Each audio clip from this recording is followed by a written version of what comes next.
दोस्तों नमस्कार। इस वीडियो को देखने के बाद आपको और कोई वीडियो देखने की जरूरत नहीं होगी, क्योंकि इस वीडियो में सुकन्या समृद्धि योजना की संपूर्ण जानकारी दी गई है। आज हम आपको एक बहुत ही फायदेमंद सरकारी योजना सुकन्या समृद्धि योजना के बारे में आसान भाषा में पूरी जानकारी देने वाले हैं। इस योजना के तहत आप सिर्फ 250 रुपए से शुरुआत कर सकते हैं और आपकी बेटी की पढ़ाई या शादी के लिए आप करीब 70 लाख तक का फंड तैयार कर सकते हैं। अगर आपके मन में इस योजना को लेकर कोई भी सवाल है, तो इस वीडियो में आपको हर सवाल का जवाब मिलेगा।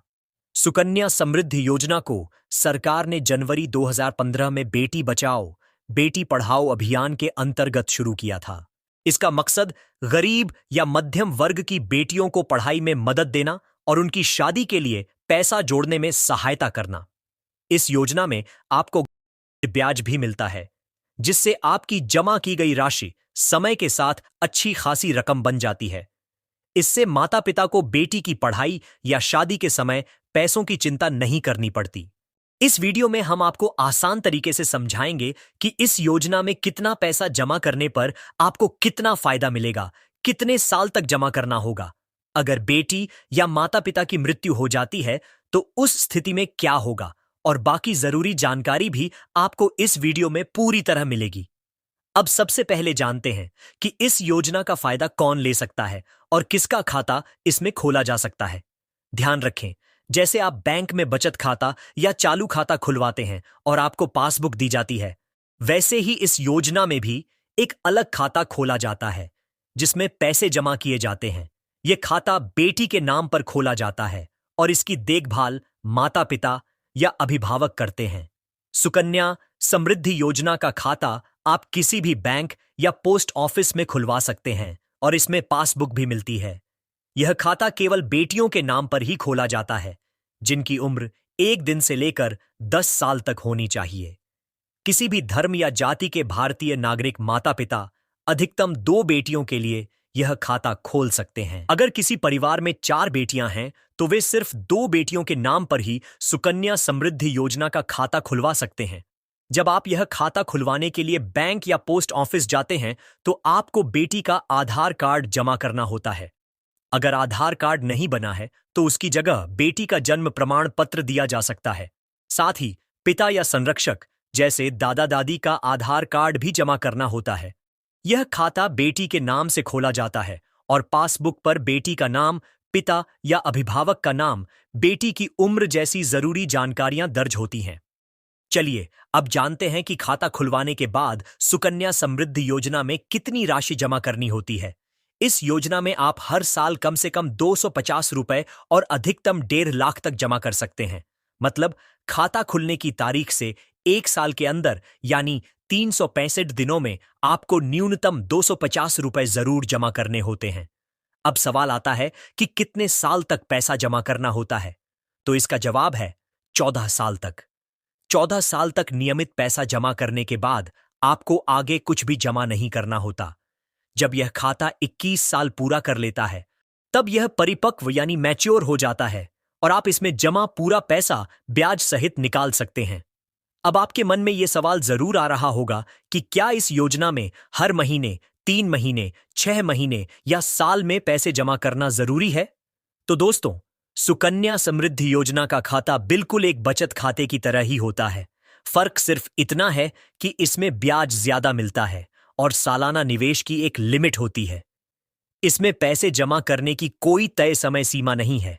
आप जब भी चाहें, जैसे 5,000 रुपए, 10,000 या 1.5 लाख तक, अपनी सुविधा के अनुसार साल के अंदर कभी भी जमा कर सकते हैं। लेकिन ध्यान रखें, हर साल कम से कम 250 रुपए जमा करना जरूरी होता है ताकि आपका खाता चालू बना रहे। अगर आप साल भर में ये न्यूनतम राशि भी जमा नहीं करते तो आपका खाता बंद हो सकता है। फिर इसे दोबारा चालू कराने के लिए प्रति साल 50 रुपए की पेनल्टी भरनी पड़ती है। अब सवाल यह आता है कि इस स्कीम में 1.5 लाख की निवेश सीमा क्यों रखी गई है? तो इसका कारण यह है कि सरकार चाहती है कि इस योजना का लाभ साधारण और मध्यम वर्गीय परिवारों को मिले, न कि अमीर लोग इसमें करोड़ों रुपए निवेश करके ज्यादा फायदा उठा सकें।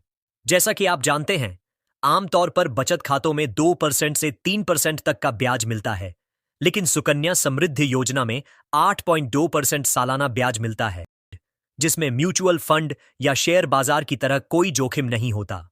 ऐसे में कोई भी अमीर व्यक्ति इस स्कीम में ज्यादा पैसा लगाना चाहेगा, लेकिन सरकार ने इसकी लिमिट 1.5 लाख प्रतिवर्ष रखी है ताकि सभी को समान रूप से फायदा मिल सके। अमीर लोग भी इसमें निवेश कर सकते हैं, लेकिन वे भी सिर्फ तय सीमा तक ही पैसा जमा कर सकते हैं। मान लीजिए आपकी बेटी की उम्र अभी 5 साल है और आप 2025 में सुकन्या समृद्धि योजना में खाता खुलवाते हैं। आप हर साल इसमें 20,000 जमा करते हैं, तो आपको ये रकम 14 साल तक यानी 2025 से लेकर 2038 तक जमा करनी होगी। इसके बाद कोई और निवेश नहीं करना होता, लेकिन पैसा आपको अभी नहीं मिलेगा।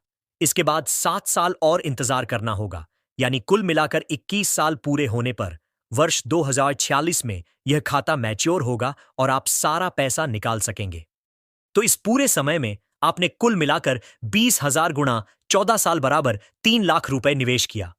अब इस राशि पर आपको हर साल 8.2% ब्याज मिलता है, जिससे आपको 6,23,677 रुपए ब्याज मिलता है।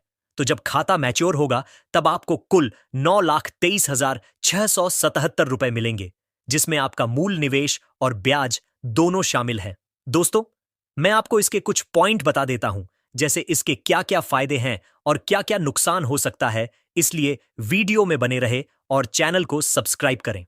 सुकन्या समृद्धि योजना के 7 फायदे। पहला पॉइंट, इसमें 8.2% वर्तमान दर का सालाना ब्याज मिलता है, जो बैंक एफडी या सेविंग अकाउंट से कहीं ज्यादा है। दूसरा पॉइंट, ब्याज दर सरकार तय करती है, इसलिए मार्केट के उतार चढ़ाव का कोई जोखिम नहीं। तीसरा पॉइंट, सालाना 1.5 लाख रुपए तक की जमा राशि पर आयकर में छूट मिलती है। चौथा पॉइंट, 21 साल की मैच्योरिटी तक पैसा सेफ रहता है, जिससे बेटी की पढ़ाई शादी के लिए अच्छा पैसा मिल जाता है। पांचवा पॉइंट, अगर बेटी 18 साल की हो जाए तो 50% राशि पढ़ाई के लिए निकाली जा सकती है। छठा पॉइंट, सालाना 250 रुपये से शुरुआत कर सकते हैं, जबकि अधिकतम 1.5 लाख तक जमा कर सकते हैं। सातवां पॉइंट, पैसा सीधे सरकार द्वारा सपोर्टेड स्कीम में जमा होता है, इसलिए जोखिम न के बराबर। अब बात करते हैं इसके 3 नुकसान के बारे में। पहला पॉइंट, पैसा 21 साल तक लॉक रहता है।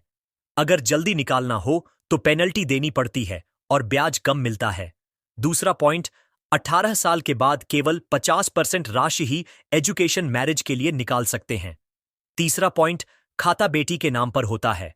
18 साल की उम्र के बाद वह अकेले ही पैसा निकाल सकती है, भले ही पैसा पिता ने जमा किया। अब अगर हम अलग अलग इन्वेस्टमेंट अमाउंट के उदाहरण देखें तो मान लीजिए आप हर साल 50,000 रुपए जमा करते हैं, तो 14 साल में आपकी कुल इन्वेस्टमेंट 7,50,000 होगी। इस पर आपको 21 साल में 15,69,193 रुपए का ब्याज मिलेगा, यानी मैच्योरिटी पर आपको कुल 23,09,193 रुपए मिलेंगे। इसी तरह अगर आप हर साल 1.5 लाख जमा करते हैं तो 14 साल में आपकी इन्वेस्टमेंट 21 लाख होगी और 21 साल बाद मैच्योरिटी पर आपको लगभग 79,27,000 रुपए मिलेंगे। अब आपके मन में सवाल आ रहा होगा, क्या सरकार ब्याज दर बदल सकती है? तो इसका जवाब है हाँ। इसका मतलब यह है कि ब्याज हर तिमाही सरकार तय करती है और इसे समय समय पर घटाया या बढ़ाया जा सकता है। जब यह योजना शुरू हुई थी तब ब्याज दर 9% थी, फिर इसे 7.6% कर दिया गया और अब यह बढ़ाकर 8.2% कर दी गई है। यानी रिटर्न निश्चित तो है, लेकिन यह समय के साथ बदल सकता है।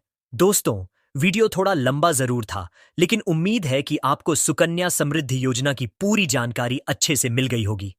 अगर आपका कोई सवाल है तो डिस्क्रिप्शन में वेबसाइट का लिंक है।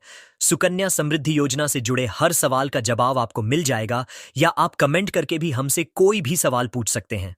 अगर वीडियो पसंद आया हो तो लाइक जरूर करें और हमारे चैनल मनी मंत्र को सब्सक्राइब करना न भूलें, क्योंकि योजना और इन्वेस्टमेंट से संबंधित जानकारी आपको मिलती रहेगी।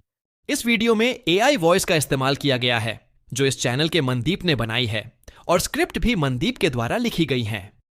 इस वीडियो में किसी तरह के जोखिम इन्वेस्टमेंट या अन्य किसी माध्यम से पैसे कमाने का कोई भी तरीका नहीं बताया गया है। इसलिए आप जब भी किसी भी स्कीम में इन्वेस्ट करें तो उसकी पूरी जानकारी और किसी रजिस्टर्ड सलाहकार से जरूर सलाह लें।